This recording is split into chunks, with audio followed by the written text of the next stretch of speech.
I've told pieces of this story before, but always in ways that made it sound smaller, like a bad decision, like a youthful mistake, like something that happened to me instead of something I actively chose to do. The truth is uglier.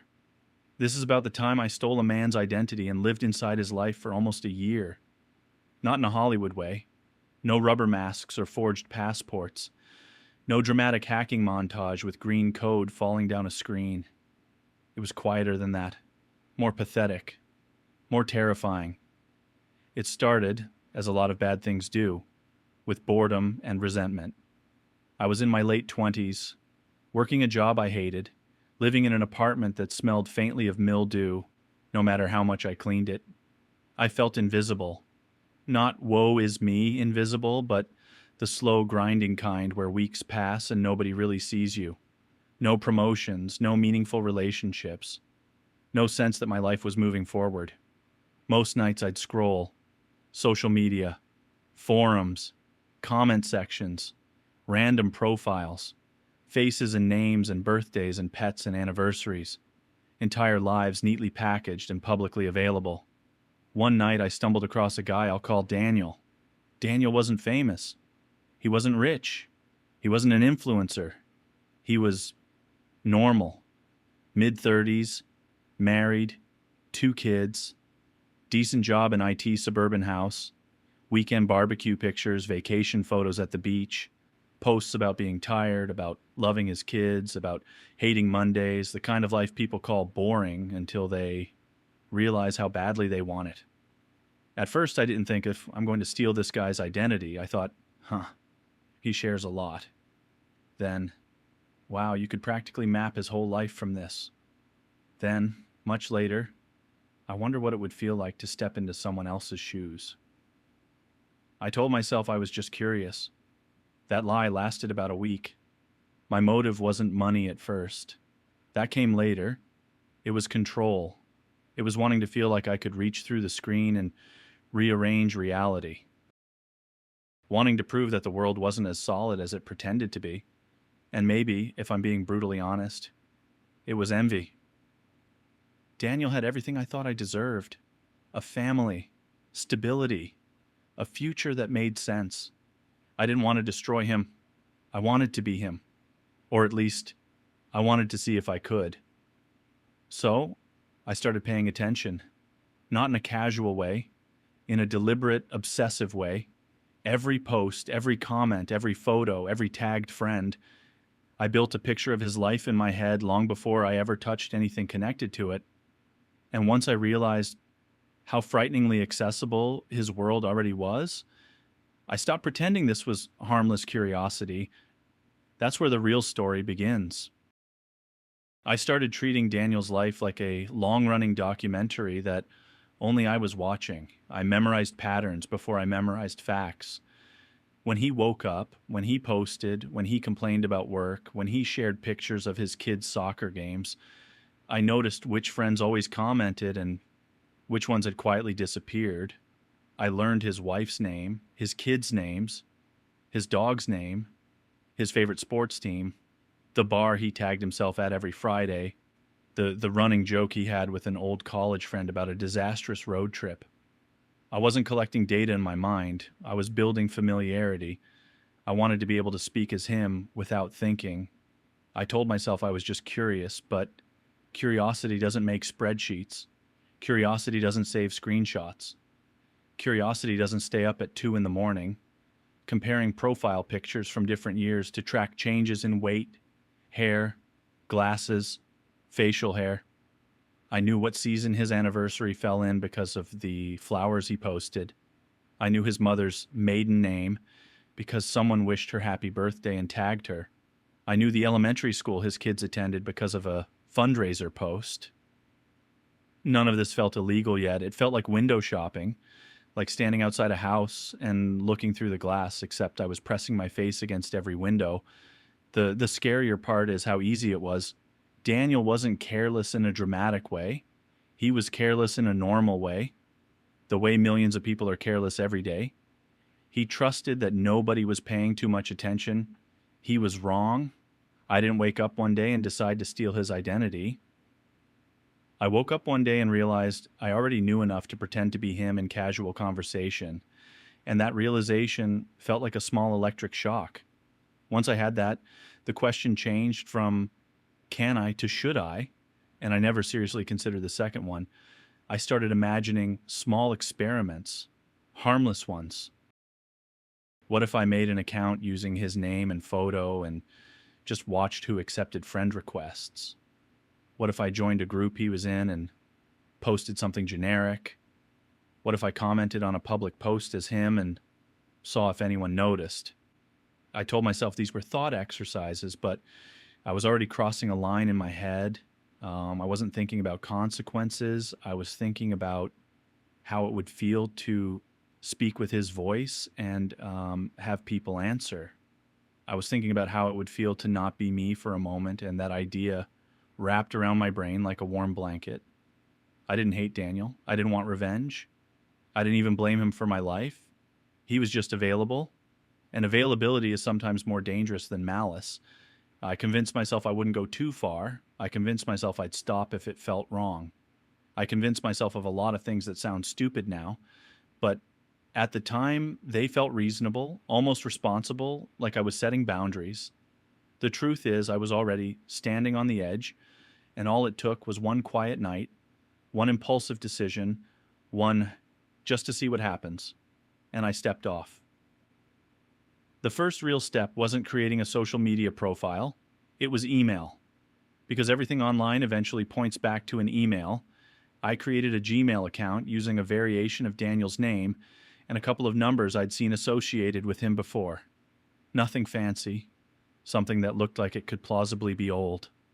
I remember my hands sweating even though I was alone in my apartment, which in hindsight is ridiculous considering I was sitting in sweatpants eating leftover noodles, but it felt like I was picking a lock. I stared at the blank inbox after it was created and felt a weird surge of pride, like I just planted a flag. Then I asked myself what normal people do with new email accounts, and the answer was sign up for things, so I picked something small, a random forum about home improvement that Daniel had commented on publicly once. I used his name, his city, his approximate age. I answered the security questions using information I already knew: mother's maiden name, first pet, favorite sports team. None of it required guessing. That's the part that still messes with me. I wasn't hacking. I wasn't cracking anything. I was just walking through doors he had left unlocked.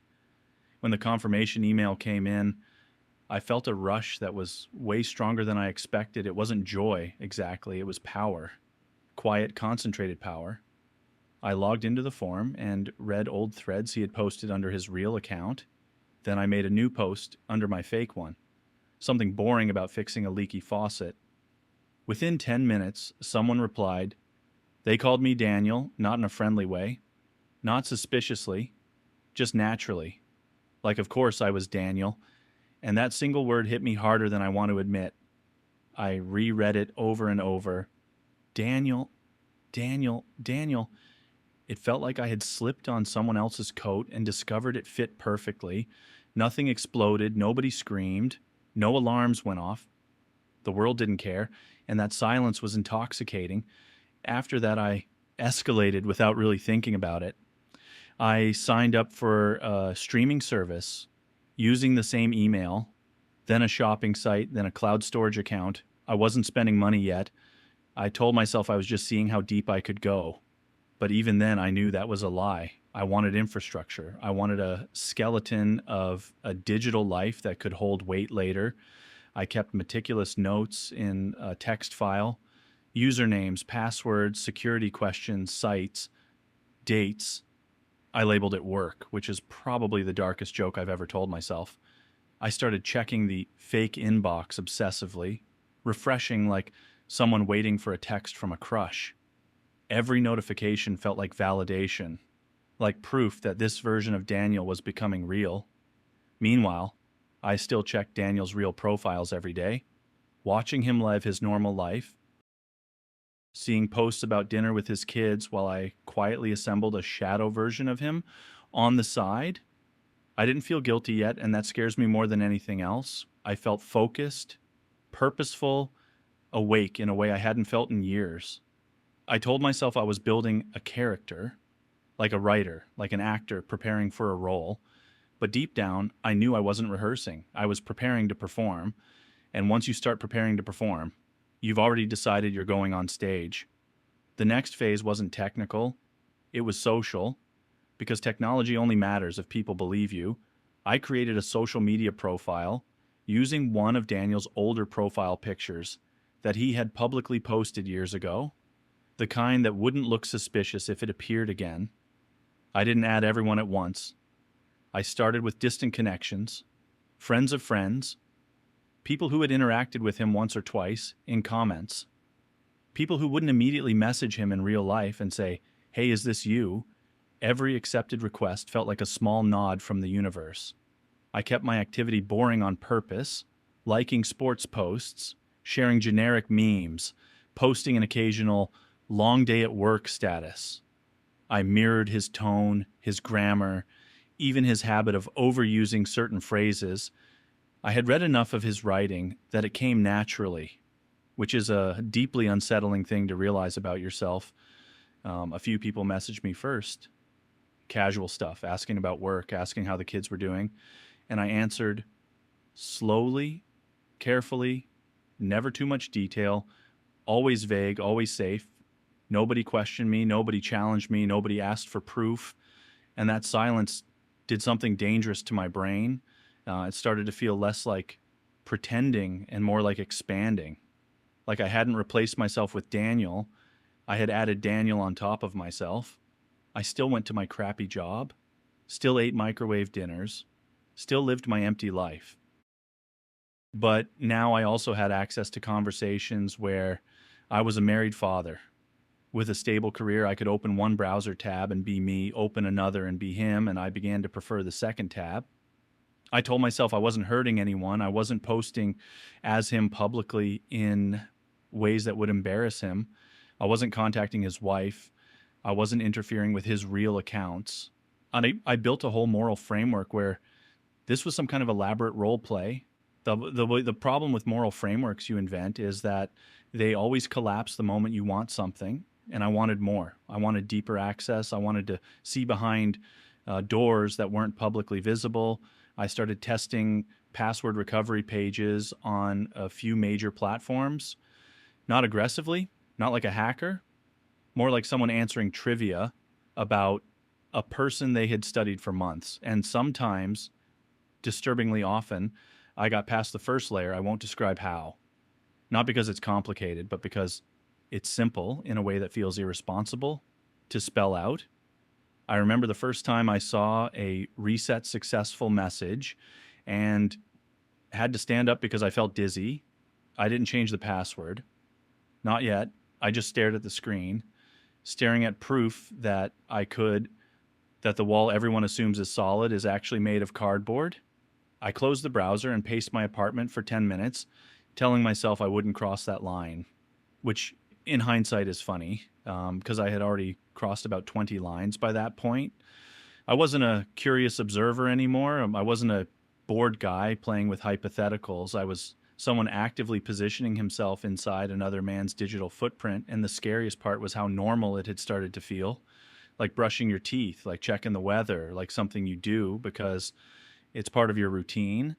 And once something becomes routine, it stops feeling dangerous, even when it absolutely is. I wish I could say there was a dramatic moment where I consciously chose to fully take over something, but it was more like erosion, tiny decisions wearing down whatever ethical coastline I had left. One night I was checking Daniel's real profile and saw him complain about being locked out of one of his old email accounts. Just a casual post, half joking, something like, "Anyone remember how to get back into an ancient Yahoo account?" And my stomach dropped because I already had access to an email that could plausibly be used as a recovery address, and that realization sat between my ribs like a hot coal. I stared at the post for a long time, telling myself I wouldn't touch it, telling myself this wasn't my problem, telling myself I wasn't responsible for what he'd been careless with. Then I opened the recovery page anyway. I didn't rush, I didn't spam attempts. I went slow, methodical, like someone diffusing a bomb. When the system offered to send a verification link to the email I controlled, my hands actually started shaking. I could have closed the browser. I could have walked away. I could have shut everything down and maybe slept that night. Instead, I clicked send. The email arrived almost instantly. I stared at it without opening it for a full minute. Like if I didn't click it, I could still pretend I wasn't crossing a major boundary, but clicking was easier than living with the tension. So I did. And just like that, I was inside one of Daniel's real accounts. Not a fake, not a shadow, not a rehearsal. The actual thing. I didn't explore at first. I just sat there, logged in, heart pounding, listening to my upstairs neighbor's TV through the ceiling, the mundanity of my surroundings clashing violently with what I'd just done. Eventually, I clicked around. Old emails, spam, receipts, newsletters. Nothing dramatic, nothing criminal, just a regular person's digital clutter, which somehow made it feel worse. Because this wasn't a villain. This wasn't some faceless corporation. This was a normal guy whose life I was quietly stepping into. I told myself I wouldn't change anything. And technically I didn't. Not right away, but access itself is already in action. Access is already damage, even if nothing visibly breaks. I logged out after maybe 15 minutes. My head buzzing, my body exhausted like I'd run a mile. I expected guilt to crash into me. I expected panic. I expected some internal alarm to finally go off. But what I felt instead was a strange, hollow calm, like I had just confirmed something I'd suspected for a long time, that I could do this, that I was capable of it, that the barrier between wanting and having was thinner than I'd ever imagined, and once you learn that about yourself, you don't get to unknow it.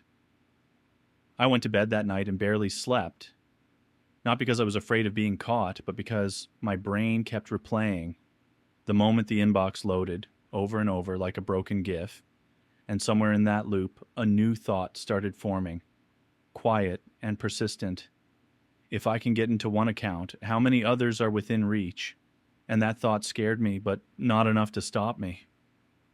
After that night, I stopped thinking of accounts as separate things and started seeing them as a network, a web where one piece of access naturally led to another.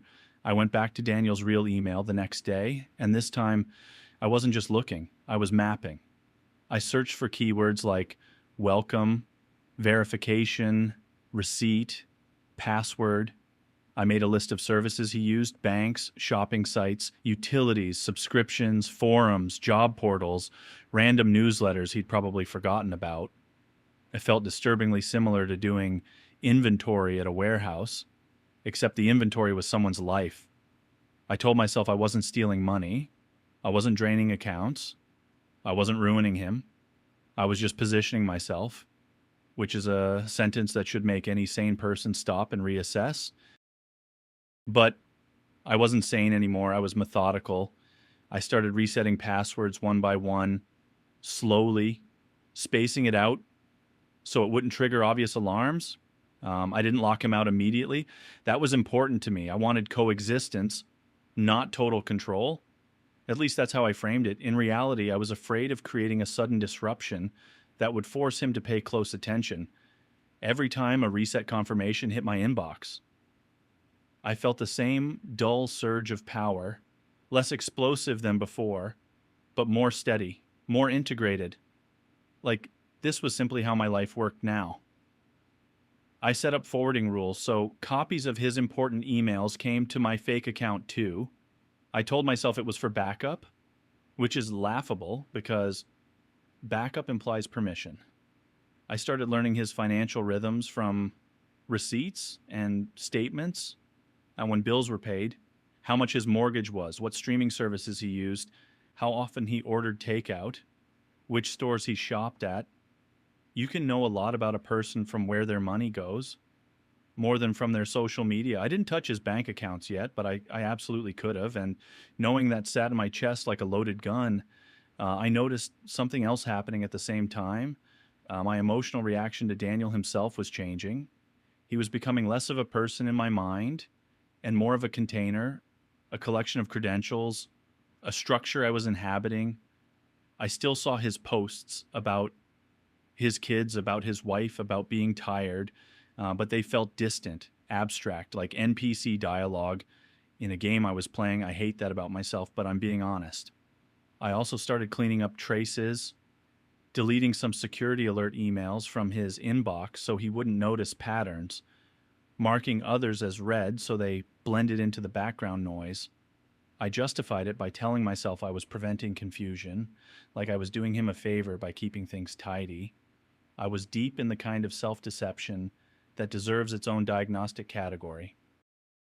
One night I realized something that made my stomach twist. I now had more access to certain parts of Daniel's digital life than he did, because he'd forgotten passwords, lost old emails, stopped using some services, and I had quietly stepped into those abandoned spaces. I wasn't just borrowing his life, I was becoming the gatekeeper of it. And instead of recoiling from that thought, I felt a slow, creeping sense of ownership, not over him, but over the system that surrounded him, like I had discovered a hidden control room behind reality, and I was the only one sitting at the console. That's when I should have stopped. That's when any remaining shred of decency should have screamed.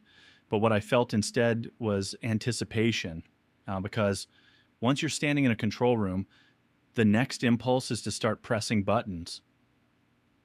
The first button I pressed wasn't financial, which surprises people when I tell this because money feels like the obvious motive, but for me, money was secondary to validation. I wanted to see if I could actively influence Daniel's world in a way that produced a visible ripple, something that confirmed I wasn't just squatting in empty digital rooms. So I chose something small and personal. I sent a message from one of Daniel's secondary social accounts to an old friend he hadn't spoken to in years. Nothing dramatic, just, hey man, random, but was thinking about that road trip we took back in college. Hope you're doing well. I crafted it carefully, mimicking Daniel's casual tone, using an inside reference I'd seen in comments. Then I stared at the sent message like it was a ticking bomb. For 10 minutes, nothing happened. Then 20. Then I started telling myself this was a stupid idea, and I should never have done it. Then the reply came. Holy shit, Daniel. Long time. How are you? And my heart started pounding so hard I could hear it in my ears. I replied, they chatted. Light, nostalgic, harmless. Nobody suspected a thing. I wasn't stealing from this guy. I wasn't insulting him. I wasn't manipulating him into anything. But I was lying to him about the most fundamental aspect of the interaction, who I was. And that lie held effortlessly, which was the most dangerous part. I ended the conversation after a few minutes, not because I felt guilty, but because I was afraid of getting sloppy. I sat back in my chair, feeling both energized and vaguely sick, because now I had proof that I could reach into Daniel's past and move things around, that I could resurrect old relationships, that I could speak in his voice and have people accept it without hesitation. I told myself I wouldn't contact anyone important, no family, no close friends, no coworkers, just peripheral people, background characters. Again, I was inventing rules to make myself feel controlled, but every rule existed solely to make breaking it later feel incremental instead of catastrophic. I started doing it more often, sending occasional harmless messages, liking posts, reacting to stories, just enough to establish presence. I was slowly thickening the illusion that this account, this version of Daniel, had always existed. At the same time, I kept watching Daniel's real profiles, comparing his activity to mine, making sure I didn't contradict anything. I became hyper aware of his schedule, his moods, his online habits. In a twisted way, I probably knew him better than some of his real friends did. I noticed something else too, something that made my skin crawl a little. People opened up to Daniel in these small conversations. They complained about their marriages, their jobs, their regrets, because they thought they were talking to someone who understood their life stage, another husband, another father, another guy in the same boat. And I absorbed all of it while sitting alone in my dim apartment with nothing but instant noodles and dirty dishes. I wasn't just borrowing Daniel's identity, I was borrowing the social permission that came with it, the trust people extend to someone they believe is stable and familiar. And the more I tasted that trust, the more I wanted it. I told myself I was still in control. I told myself I could stop any time, but I had started structuring my evenings around checking Daniel's accounts before my own. And when you prioritize someone else's identity over your own, that's not curiosity anymore. That's replacement.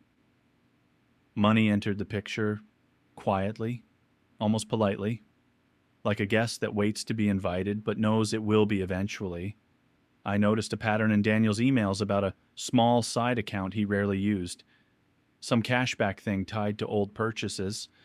Nothing major, but it had a balance that slowly accumulated and never seemed to get touched. I told myself it was abandoned. I told myself he wouldn't notice. I told myself I deserved something for the months of mental energy I'd poured into maintaining this double life. All of these were excuses dressed up as logic. I didn't transfer a large amount. I didn't drain it. I moved a tiny sum, an amount small enough to blend into normal fluctuations. I remember staring at the confirmation screen, waiting for a wave of horror or remorse. Something cinematic. Something that would prove I wasn't completely broken. But what I felt was a dull, almost bureaucratic satisfaction, like checking a box on a to-do list. I kept checking Daniel's real email afterward, watching for any sign of confusion, any "did anyone else notice?" post, any support ticket. Nothing happened. Days passed, then weeks. And Daniel kept posting pictures of his kids and complaining about work like his world was perfectly intact. That silence did more damage to my conscience than any reprimand could have, because it told me this was sustainable.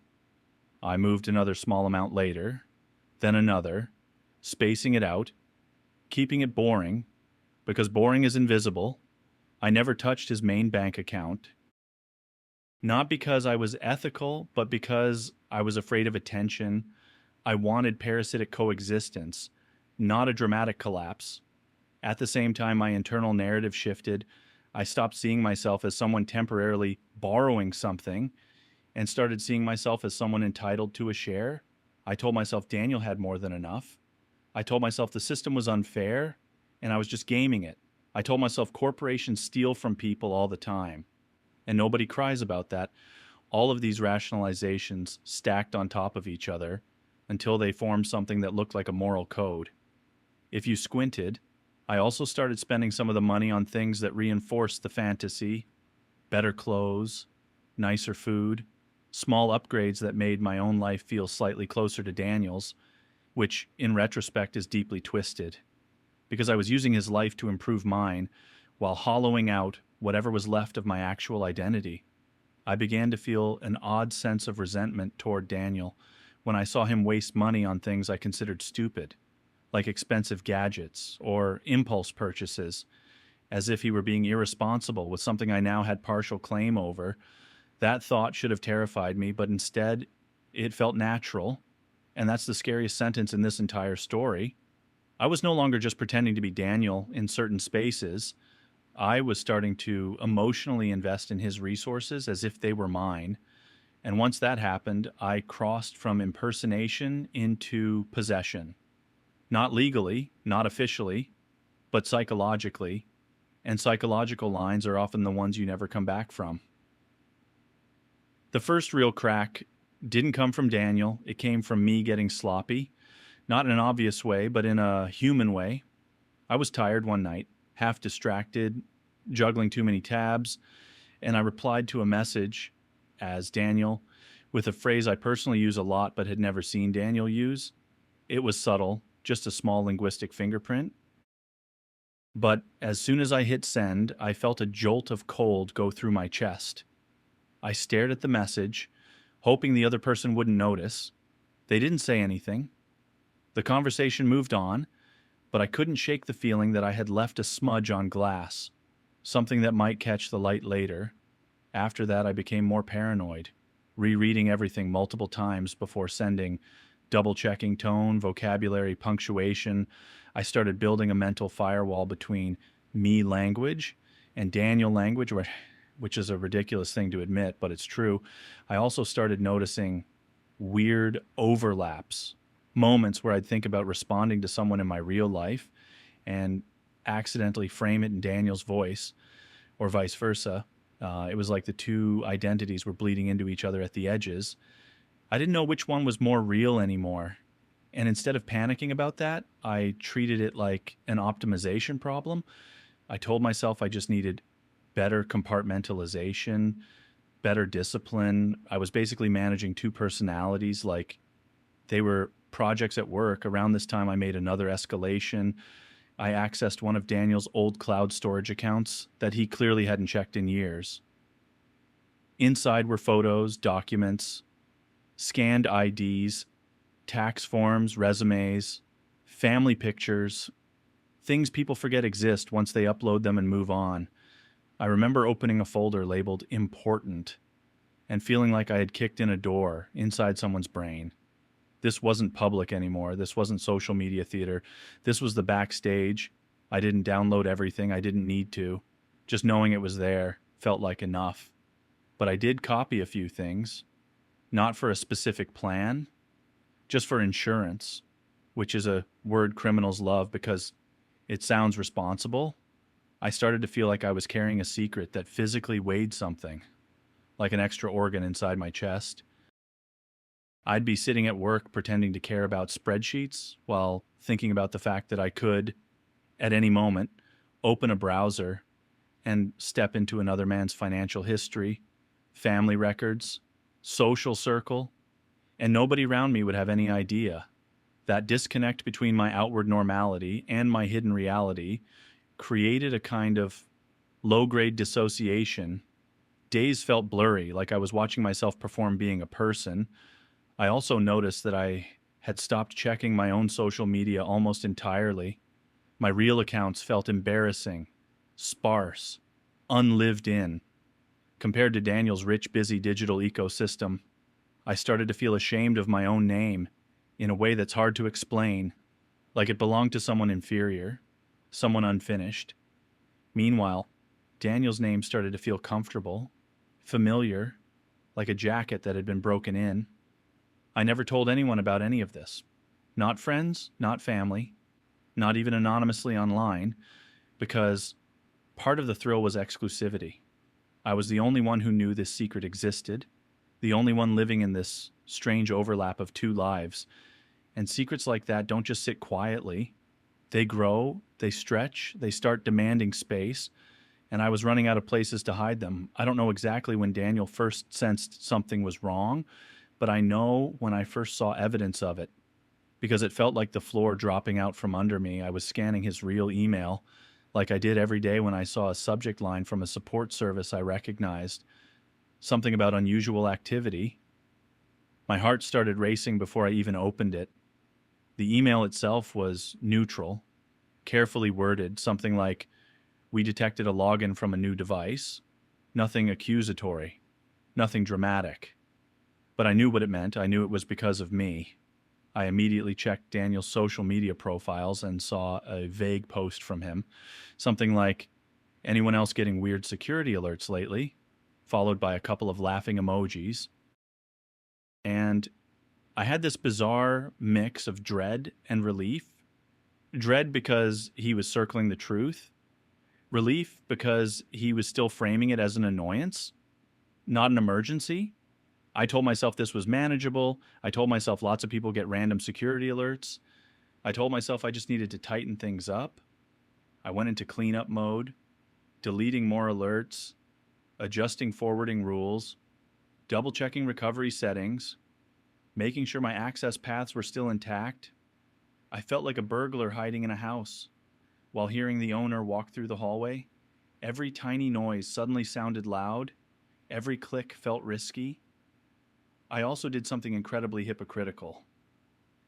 I ran a quick search through Daniel's email for phrases like hacked and identity theft, and when I didn't find anything recent, I exhaled like I'd been holding my breath underwater. I considered backing off, not completely stopping, but freezing, going dormant, letting things cool down. But the idea of giving up access felt unbearable, like amputating a limb I had grown used to. I had structured my sense of control, my sense of importance, around this secret role I played in Daniel's life, and without it, I was just me again, and me felt empty. I did slow down, though fewer interactions, no money movement, minimal presence.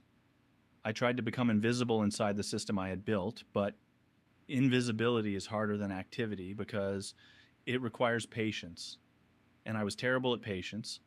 A week later, I saw another post from Daniel, not joking this time, something like, "Pretty sure someone's been messing with one of my old accounts, changing passwords now."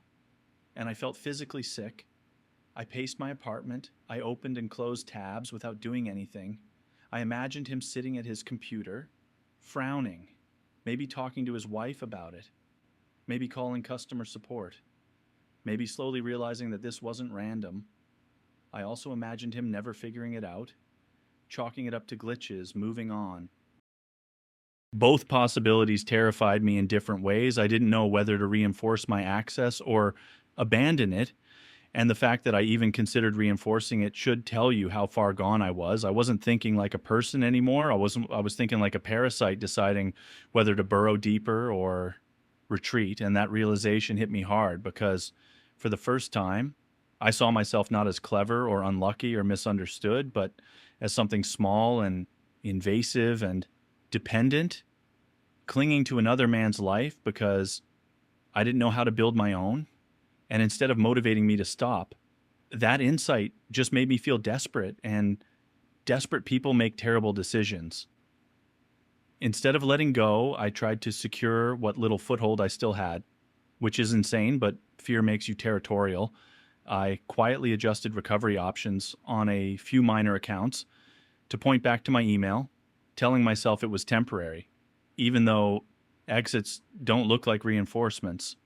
I watched Daniel's activity obsessively, searching his tone for panic, noticing he posted less, which scared me more than angry posts would have. I imagined him on the phone with support, locking things down one by one, and the idea made my chest tighten.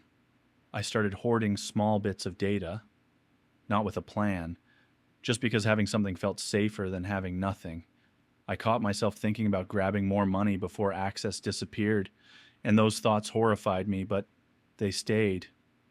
I was barely sleeping, snapping at people, living entirely inside this problem. And worst of all, I started resenting Daniel for trying to protect his own life, which showed me how warped my thinking had become.